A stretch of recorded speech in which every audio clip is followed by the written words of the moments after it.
Salut à toutes et à tous et bienvenue sur Warzone, votre podcast spécial baseball universitaire et le tout en français. Bien content de vous retrouver. Alors malheureusement je vous le dis à l'avance, ça va être un épisode très court. On va faire une sorte de petit bilan après un peu plus d'un mois de compétition.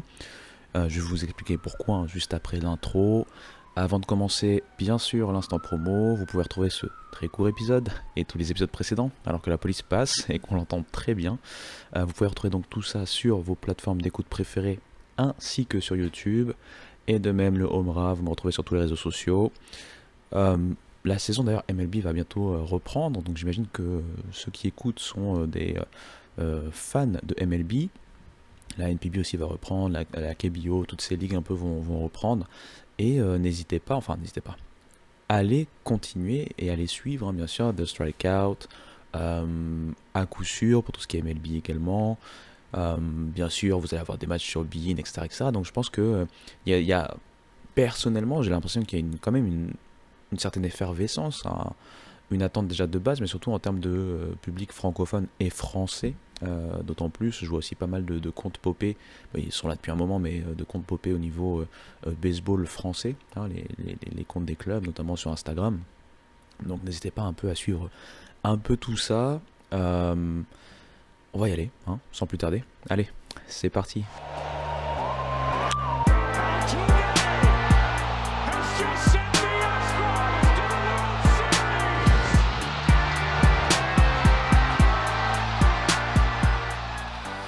Alors, c'est un épisode spécial puisqu'il va être très court. Comme j'ai dit, ça va être un épisode bilan. J'explique rapidement, hein, pour pas vous prendre déjà plus de temps que ça dans cet épisode.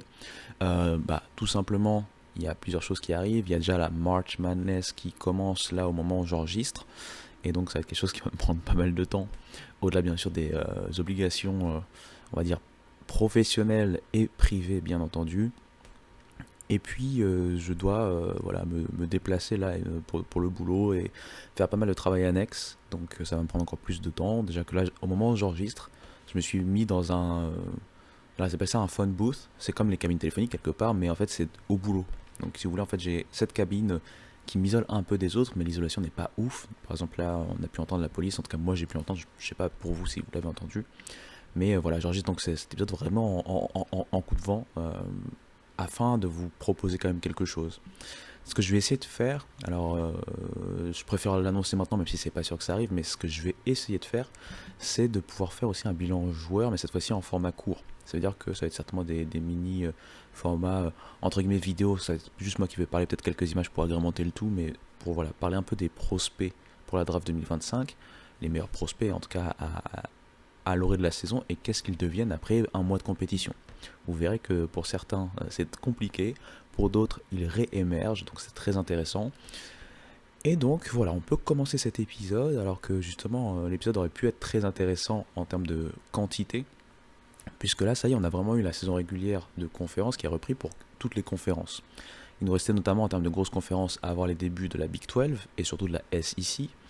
Et donc ça a eu lieu ce week-end et on va commencer en fait par la SEC. Et la première chose dont j'ai envie de parler, c'est bien sûr la dégringolade sans fin du numéro 1 de pré-saison. Texas A&M, je vous en avais parlé pas mal puisque c'est un groupe qui revient, qui a été finaliste la saison dernière, qui a certes perdu son coach, mais on pensait que avec les joueurs qui revenaient, notamment même des joueurs draftés comme Ryan Prager, on pensait vraiment que ça allait être la grosse cylindrée à abattre, même devant des équipes comme Tennessee ou LSU par exemple, pour ne citer qu'elles. Eh bien, déjà que le début de saison était compliqué, avant le week-end, je pense qu'ils étaient en 10 victoires, 6 défaites, et ils se sont fait sweeper à domicile par Alabama. Donc Alabama commence pour le coup très bien sa saison de conférence. Pour bien sûr Texas A&M, c'est la dégringolade, et ils sortent d'ailleurs du top 25, ce qui est normal. Ils auraient peut-être pu sortir même plus tôt au vu des performances, notamment en milieu de semaine ou des calendriers hors conférence. Ce qui est paradoxal, c'est que quand on regarde tout ce qui est pitching, ça se passe plutôt bien. C'est-à-dire qu'ils ont, en termes de... Si on regarde les meilleurs pitchers en SEC en termes de pitching staff, Texas A&M est plutôt dans le haut du panier depuis le début de la saison. Donc ce qui se passe vraiment, et JC Laviolette est un peu ce symbole malheureux, c'est au niveau offensif. Il n'y a rien qui clique, même quand on a l'impression qu'ils vont s'en sortir, notamment sur le dernier match où on espérait pour eux qu'ils arrivent au moins à sauver ce match-là. Ils perdent et alors qu'ils avaient pas mal d'occasions. Je me rappelle que J.C. Laviolette, il a une fly-out qui est vraiment presque un vol de home run. Il y a un double play, voilà, il y a un double play qui arrive pour quasiment finir le match, qui est incompréhensible, dans le sens où, et d'ailleurs j'écoute un podcast par rapport à ça, de D1 Baseball, sous Schlossnagel, Texas A&M avait une stat très intéressante, c'était les swings, notamment swing and miss, par rapport au premier pitch qu'un batteur faisait face lors d'un at-bat, quoi. Lors du tout premier lancer que ce batteur reçoit, il tente de la frapper, et donc il swing tout simplement. Texas A&M était un élève très discipliné puisqu'il swingait assez peu sur ses premiers lancers, qui étaient en plus souvent des balles hors zone. Là, cette année, on a l'impression que toute cette discipline, toute cette patience, on va dire, a complètement disparu. Et on a des joueurs vraiment, c'est là où on voit vraiment que le sport c'est mental, et encore plus le baseball, on a vraiment des joueurs qui ont l'air au fond du trou, qui ont beaucoup de mal à s'y mettre, quoi, tout simplement. On peut aussi imputer tout ça aux absents, comme j'avais dit, Gavin Graovac est absent jusqu'à la fin de la saison, c'est pas le seul, pas jusqu'à la fin de la saison, pardon, c'est le seul, mais je veux dire, c'est pas le seul absent. Si pas de bêtises, il y a Kaden Sorrell qui est absent, ou en tout cas qui a été absent pendant un moment. Et tout ça ne justifie pas pour autant ce qu'on voit de très mauvais qui se passe du côté donc, de College Station. On va voir un peu comment ils évoluent, mais comme je l'ai dit, le représentant un peu malheureux c'est J.C. Laviolette. Son début de saison est assez compliqué, pour ne pas dire plus. Il y avait beaucoup d'attentes, notamment sur des aspects spécifiques de son jeu, et notamment la propension de ne pas être trop strike-out. Pour l'instant, ça se passe pas très bien à ce niveau-là. Et on aura l'occasion d'en reparler quand on fera des petits bilans par rapport au draft, et peut-être que j'en reparlerai dans la version un peu courte que je vais mettre en place. Forcément les observateurs commencent à le mettre plus bas que là où ils le mettaient avant cette saison. C'est un peu le jeu de toute façon, et puis c'est pas définitif puisque on le sait, c'est en plein mouvement, ça va bouger d'ici la draft, et puis il y a d'autres considérations à prendre aussi, notamment des considérations financières, et voilà.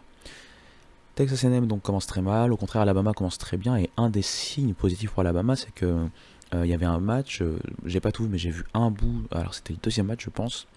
Justin LeBron ne joue pas, enfin il joue un peu mais il est malade en fait, donc il est remplacé. Et Justin LeBron, comme je l'ai dit, c'est un peu la superstar d'Alabama, c'est d'ailleurs une des superstars de la SEC, un joueur qui va être certainement très attendu pour la draft 2026 si je dis pas de bêtises. Bien, malgré son forfait on va dire, Alabama s'en est très bien sorti avec un effort collectif. Là où on sentait quand même que Justin LeBron sur certains matchs était vraiment en train de tirer son équipe, de la porter en fait vers la victoire. Donc voilà pour le premier enseignement que je voulais annoncer.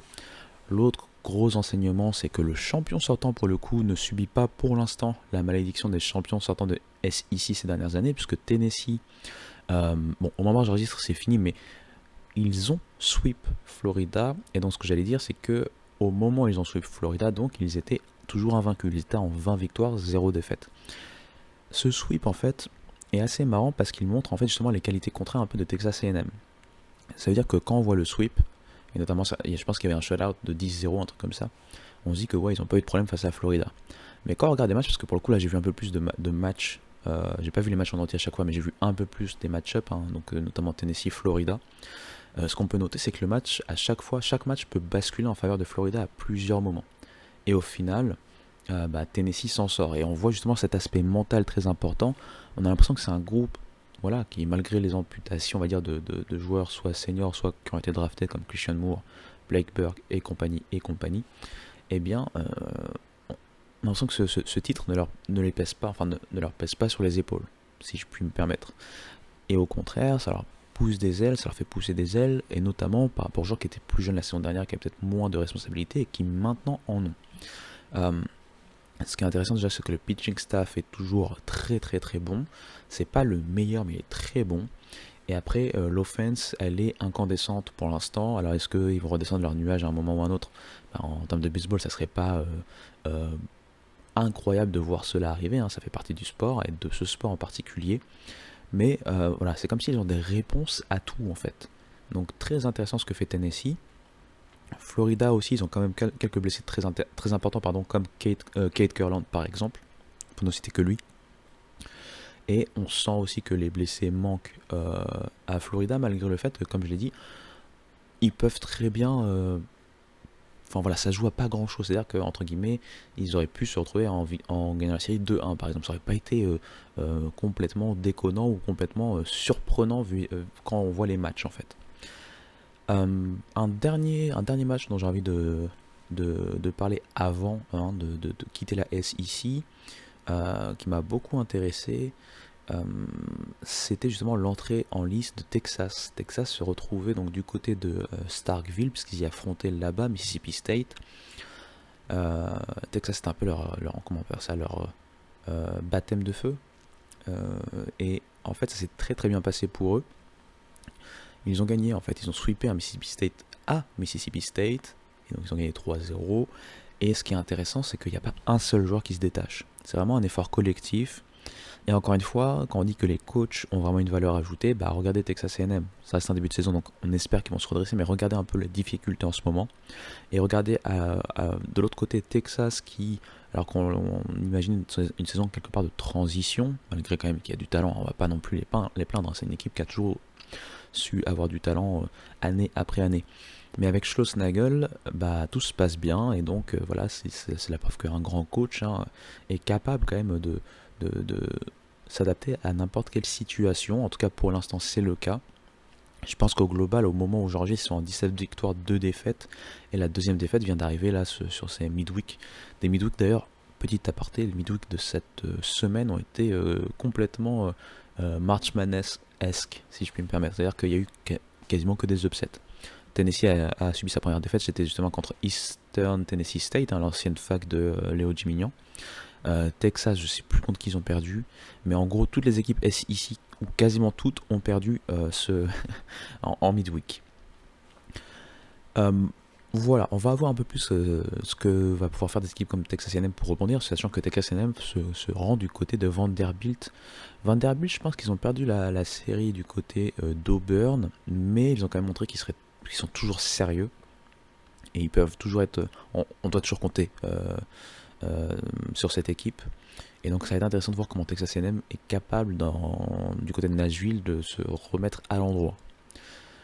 Petit mot quand même pour Oklahoma qui Oklahoma a également gagné une série, donc voilà, c'est un très bon début pour eux également. C'était face à South Carolina, un Kyson Witherspoon qui a montré à la SEC qu'il n'a pas peur, donc c'est intéressant, on va continuer à le suivre. Et on va passer maintenant à la ACC. En ACC, cette fois-ci, toutes les équipes ont enfin joué. Il y en a qui commençaient leur calendrier, comme Florida State de mémoire, et il y en a d'autres qui continuent sur leur lancée. Je pense à Wake Forest qui a encore réussi un sweep. Mais moi, la série sur laquelle je vais m'attarder très rapidement, c'est Stanford qui, après avoir upset North Carolina chez eux, enfin donc du côté de North Carolina, se retrouvait pour son home opener, donc sa première série à domicile face à Duke. Alors certes, Duke, pour l'instant, c'est un début de saison assez compliqué.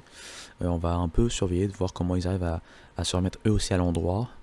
Mais en tout cas, Stanford les a sweepés.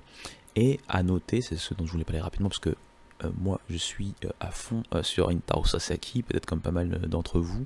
Eh bien, il a frappé ses premiers home runs, mais il n'a pas fait semblant, puisque dans le même match, il a frappé donc ses 2 premiers home runs. Puis ensuite, le match du sweep, il a frappé encore un autre home run. C'était juste la petite anecdote que je voulais sortir. Il y a des choses aussi quand même qu'il faut noter. Je pense par exemple à la défaite de North Carolina face à Louisville. Alors en ACC, dans les grosses conférences, c'est jamais facile de se déplacer où que ce soit. Mais est-ce qu'on n'a pas là aussi une petite tendance un peu glissante pour North Carolina qui a perdu sa série, son home opener face à Stanford, qui là vient de perdre encore une fois une autre série, donc ces 2 premières séries ACC sont perdues. Ça va complètement à l'encontre de ce qu'ils nous ont montré la saison dernière notamment. Et même si j'ai pas vu la série, de ce que j'ai compris, c'est un peu les mêmes mots qu'ils ont eu face à Stanford. Un pitching qui a été en deçà de ce qu'on pouvait attendre. Une offense qui a été, on va dire, plutôt sur courant alternatif. Mais ça aussi, c'est du baseball, donc on va pas non plus leur dire pourquoi vous n'avez pas été régulier. Mais en tout cas, à noter, voilà, North Carolina qui... voilà, c'est pas si facile que ça pour eux. Dans le sens inverse, on a des équipes comme justement Georgia Tech qui ont gagné leurs 2 premières séries en ACC, donc c'est toujours à noter. Et donc je disais Wake Forest qui pour l'instant est en 6-0, c'est-à-dire 2 sweeps. Ils ont sweepé, je pense que là ils ont sweepé Miami si j'ai pas de bêtises. Ils ont sweepé Miami alors qu'ils venaient de sweeper juste avant Notre-Dame. Miami pour le coup, ça commence mal, hein, puisque eux c'était leur première série de conférence hein, pour le coup, mais ils ont perdu donc commencé par un sweep. Même au niveau bilan global, je rappelle qu'ils ont perdu notamment la série face à Florida de mid-semaine, hein, de mid-week. Donc ça se passe pas très bien, c'est 13 victoires, 9 défaites pour l'instant. Voilà, c'est vraiment une saison de transition, hein, donc on va voir comment ils arrivent à s'en sortir. Voilà pour la ACC, j'ai pas envie de m'attarder trop longtemps parce que je n'ai plus beaucoup de temps devant moi. On va passer à la Big 12 et ensuite la Big 10 coup sur coup avec 2-3 éléments. En Big 12 donc on commençait là aussi hein, tout ce qui est calendrier de Big 12, calendrier de conférence. Et donc ce qui est intéressant à noter c'est tout d'abord Arizona qui sweep Cincinnati pour son home opener dans cette nouvelle conférence pour eux. Si on veut noter rapidement Métis Meurant, il a participé à la fête même si il est un peu plus discret. Hein. Si je vous donne maintenant ses statistiques à ce moment de la saison, en 14 matchs, il a 47 at-bats. Il a réussi quand même 13 coups sûrs hein, sur les 47 at-bats. Il a scoré 13 runs, il a produit 8 points, enfin 8 runs. Il est en 277 de moyenne à la batte, 359 d'OBP, 489 de slugging percentage et donc un OPS de 848, ce qui est quand même toujours très intéressant. Hein. Mais c'est vrai que là il est un peu plus rentré dans le rang. Mais voilà, ils ont une équipe tellement chargée en talent, voilà, Mason White ou Brennan Summerhill pour ne citer que. Donc voilà, on n'a pas trop d'inquiétude pour Arizona, ça commence très bien. Kansas State aussi qui gagne sa première série je pense que eux ils ont sweepé. Est-ce que c'est pas Utah qu'ils ont sweepé? Je pense que c'est Utah. Quant à Texas Tech qui n'a pas très bien commencé la saison, hein. Ils viennent quand même de sweeper Houston. Donc c'est assez marrant parce que quand on voit leur bilan au global c'est 6 victoires, 11 défaites, mais parmi ces 6 victoires il y en a 3 qui viennent directement de ce week-end. Donc voilà. À noter, West Virginia n'a pas pu finir la série face à Oklahoma State. Je pense qu'il y avait des intempéries, il y avait tout ce qui est alors je n'ai pas envie de dire trop de bêtises, mais il y avait pas mal d'alertes tornades et compagnie, donc je ne sais pas exactement s'il y a vraiment eu des tornades, mais en tout cas il y a eu des grosses tempêtes, notamment dans le Midwest et le sud du Midwest on va dire. Et donc ils ont juste gagné un match, hein, le premier match West Virginia face à Oklahoma State, mais bien sûr la série n'a pas pu se poursuivre. Arizona State qui est aussi comme Arizona un nouveau venu à remporter sa première série hein, en Big 12. Donc voilà pour la Big 12. On va attendre un peu plus avant d'avoir des premiers enseignements, mais il y a des équipes comme Kansas très expérimentées qui ont l'air de continuer à montrer ce dont ils sont capables. UCF encore une fois qui est intéressant, et puis donc Arizona qui commence plus que bien sa saison Big 12. En Big 10 pour finir, alors moi pour le coup je vais parler rapidement de UCLA face à Nebraska parce que c'est la série que j'ai suivie en détail en fait hein, avec un UCLA qui a tout simplement sweepé Nebraska. Alors c'est vrai que quand on entend sweep on se dit ah comme souvent, mais comme souvent ça n'a pas été si simple que ça. Le match que j'ai vu pour le coup, enfin le match que j'ai vu de bout en bout, parce que j'ai vu les 3 matchs, mais pas de bout en bout les 3, mais le match que j'ai vu de bout en bout, c'est le match 2, et là il n'y a pas eu photo, il y a eu 11-3, si je me rappelle bien. Il y a eu surtout une explosion à partir de la 4e manche, c'était serré jusqu'à la 4e manche, et d'un coup il y a eu une explosion de UCLA qui allait jusqu'à mener 9-1, et après bon voilà, le match était plus ou moins plié. Mais ce qui est intéressant côté UCLA, déjà c'est le retour de la défense. Alors ce qui est marrant c'est qu'ils jouent avec des shortstop. En fait ils ont une ribambelle de shortstop et c'est souvent ça UCLA. Je sais pas si... Enfin j'imagine que oui puisque c'est ce qu'on voit, mais c'est vraiment une tendance. C'est-à-dire qu'ils recrutent certainement dès le lycée des joueurs qui sont shortstop, des infielders si possible shortstop.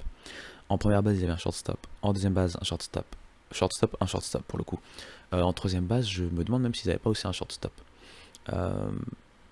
C'est une équipe très intéressante qui retrouve du panache. Le pitching n'est pas encore totalement au retour de la réputation de UCLA on va dire, mais en tout cas ça fait le taf. En face on avait une équipe de Nebraska qui pour le coup est dans le dur hein, sur ce début de saison vraiment. Ils sont actuellement bilan négatif notamment à cause de ce sweep. C'est une équipe qui pourtant est très expérimentée, on attendait beaucoup mieux, mais pour l'instant ça ne se passe pas très très bien, on va dire. Et donc pour revenir sur UCLA, ils sont tout en haut du classement avec Oregon qui a perdu son premier match de conférence mais qui a quand même remporté la série. Donc les deux équipes de Pac-12, enfin ex-Pac-12 sont en 5-1. On peut noter aussi le sweep réussi par Indiana qui se remet tout droit après cette défaite inaugurale de série face à Penn State. Penn State qui gagne encore une série 2-1. Donc attention à Penn State. Et moi, l'équipe que j'imaginais pas pareil fait, c'est Purdue, puisque Purdue a gagné sa série, donc 2-1. Première série de Big Ten pour eux cette saison. Mais surtout en bilan global, ils sont à 18 victoires, 2 défaites. Donc je sais que dans le podcast que j'écoutais notamment de DR Baseball, on en parlait beaucoup et c'est à raison quand je suis allé ensuite voir les stats, puisque voilà, ils sont vraiment là et bien là. Et je vais prendre une petite gorgée d'eau avant de finir ce podcast, encore une fois très très court. Je reviens.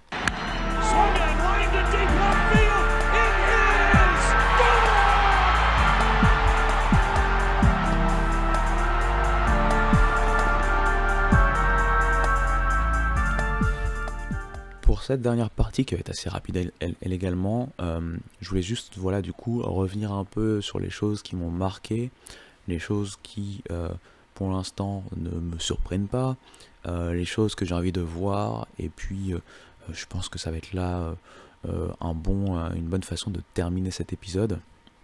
Alors tout d'abord dans les choses qui m'ont marqué, c'est en fait on va dire l'adaptation assez rapide, même si ce n'est que sur une série ou 2 séries maximum, des équipes qui ont été dans des réalignements. Par exemple Arizona State, pour citer elle en Big 12. Cal et Stanford, même si on va plus parler de Stanford que de Cal. Cal, malgré tout, malgré les défaites de série, a été très intéressante. Et puis en SEC, Texas et Oklahoma, qui non seulement ont réussi à gagner leur première série de conférence, mais qui en plus sur le début de saison sont très intéressantes. Tout ça me fait dire que on a l'habitude de s'imaginer que des réalignements peuvent mal se passer. Pour l'instant, ces équipes-là nous prouvent le contraire. Après, ce n'est qu'un seul mois de compétition. Mais ce qui est intéressant, c'est que pour certaines de ces équipes, on a l'impression que ça fait sens et qu'en fait, les bonhommes qu'ils ont dans leur roster sont des bonhommes qui peuvent très bien fit dans les plus grosses conférences du pays, puisque ce sont quand même des facs qui venaient d'une ancienne grosse conférence du pays. Ça, c'est la première chose à noter. La deuxième chose à noter, ça c'est un peu plus l'avis du collège baseball en général, il y a des équipes qu'on attendait qui déçoivent. Je pense à Texas A&M encore une fois, je pense à UNC pour l'instant, UVA aussi, Virginia, Duke, etc., etc. Il y a des équipes qui confirment, je pense à Alabama si on parle de SEC, je pense à West Virginia si on parle de Big 12, en ACC, j'ai envie de dire que Wake Forest confirme, depuis la fin de saison dernière, ils se sont remis à l'endroit. C'est vrai que là maintenant c'est encore des nouveaux joueurs, ils sont un peu chapeautés par leur shortstop star Marek Houston. Pour ces équipes qui confirment, je pense aussi à Georgia, j'avais oublié Georgia. Et puis il y a des équipes qui m'impressionnent ou qui me surprennent. Et là j'ai envie d'aller plutôt du côté de la Big Ten. J'ai des équipes, même si c'est pas forcément sur le bilan, mais je pense à Michigan State par exemple, qui me surprend compte tenu de ce qu'on imaginait de cette équipe. Je pense également aux équipes Pac-12 qui, même si en termes de niveau, n'ont rien à envier de la Big Ten, réussissent quand même pour l'instant un début de saison très intéressant. J'ai vu Washington par exemple remporter une série à l'extérieur, je pense d'ailleurs que c'était face à Nebraska si je dis pas de bêtises. UCLA, Oregon qui sont en tête de la Big Ten en tout début de saison, de conférence. USC qui, même si c'est un peu plus délicat, arrive quand même à sortir des performances de temps à autre. Donc déjà ce sont ces équipes-là en termes de Big Ten qui me surprennent. Si on parle encore de la Big Ten, Penn State, le Penn State de Mike Gambino, je sais qu'il y a beaucoup d'observateurs qui voulaient voir un peu plus ce que Mike Gambino, qui a été très bon avec Boston College, allait amener dans son alma mater. Et pour l'instant c'est très bon, il a aussi eu des transferts très bien sortis comme Paxton Kling encore une fois. Et puis dans les surprises, qu'est-ce que je peux dire ? Tennessee, alors c'est vrai que c'est paradoxal de dire que Tennessee est une surprise. Attention, quand je dis que c'est une surprise, c'est par rapport au fait que là vraiment ils ont l'air imbuvables dans le bon sens du terme, c'est-à-dire imbattables. Ils ont l'air vraiment impressionnants. Oui, ils ont perdu un premier match de cette saison là face à Eastern Tennessee State, mais c'est de la midweek. On va voir comment ça continue à avancer, mais c'est un groupe qui, malgré les départs, a très bien comblé ses départs par des breakouts hier, sur ce début de saison en tout cas. Et vraiment, Tony Vitello est en train d'apposer sa marque comme l'un des plus grands coachs de ce début de décennie 2020. Et ce n'est pas peu dire, parce qu'il est déjà titré, il a participé à 2 College World Series en 2 ans, puisque 2023 et 2024, tout simplement. Alors oui, vous pourrez remarquer qu'il a eu quand même des gros joueurs passés dans sa fac. Chase Dollander, Chase Burns, Christian Moore, Blake Burke, même avant eux. Oh mon dieu. Un des prospects j'oublie toujours son nom alors que je le connais par cœur. Un des prospects des Mets qui venait des Astros. Je suis un ouf. Bref, je l'ai oublié, mais il y a Jordan Beck aussi pour les plus anciens, Trey Lipscomb si je me rappelle bien. Enfin bref, il y a eu vraiment beaucoup de beau monde qui est passé et qui continue à y passer. Mais c'est très intéressant de voir vraiment la trajectoire qu'a pris Tennessee en college baseball. C'est devenu un peu le remplaçant de Vanderbilt quand on parle de la meilleure équipe du Tennessee, tout simplement. Donc voilà un peu sur ce que j'ai remarqué rapidement après un mois de compétition. Comme je l'ai dit, je vais essayer de revenir un peu plus sur les joueurs, notamment qu'on attend sur la draft et où ils en sont dans cette saison, dans des formats courts, peut-être après la semaine prochaine. Donc je pense que la semaine prochaine, la semaine qui suit, vu qu'en plus il y aura la March Madness et mes déplacements, il n'y aura peut-être pas d'épisode, mais il y aura ces formats courts si possible, encore une fois. Dans tous les cas, je vous remercie comme d'habitude, peut-être je le fais même pas assez souvent, mais je vous remercie vraiment du suivi, de l'écoute, des interactions, ça me fait plaisir, ça donne aussi de la force, comme je dis à chaque fois. Puisque voilà, quand moi je parle quelque part c'est comme si je parlais à moi-même, mais après me rendre compte quand même qu'il y a vraiment des gens qui écoutent, qui aiment voilà ce podcast pour l'instant et qui voilà me font des retours, c'est plus qu'incroyable pour moi quoi, tout simplement. Voilà, j'ai plus rien à dire en fait. Tout simplement, je sais pas pourquoi je me suis bloqué comme si j'avais une transition. Prenez soin de vous.